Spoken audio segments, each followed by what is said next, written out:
I'm just going to share a little bit about Cody's seizures. So his seizures are all about length, his neurologist tells us. If they're small, they don't really matter per se. You know, he has seizures every day. They are just part of his life. That's just his baseline. And the small ones we don't really even pay attention to. By small, I mean like 10 seconds or less, 15 seconds or less. The medium-sized ones are about 10 to 45 seconds in general. Those we pay attention to just because if they start to happen really frequently, that would be a cluster. And you have a cluster, I think, protocol from his neurologist you could look at for that. The large ones are grand mals, and he has 1 or 2 of those a day usually at baseline.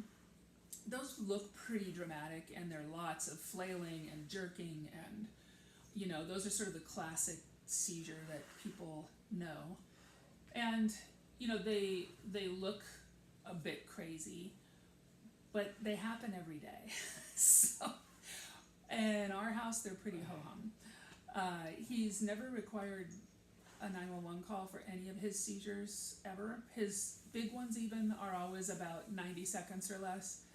You know, and that can seem like forever, but really they're only really an emergency if they last for 4 minutes, and that's never happened. So his seizures are just part of his life. We kind of ignore the small ones. We keep loose track of the medium ones, and the big ones we do take note of.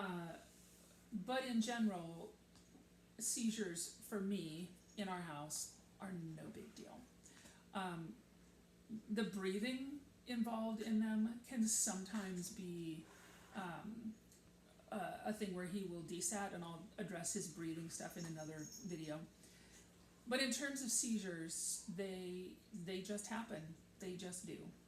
And if he desats, we give him a little oxygen.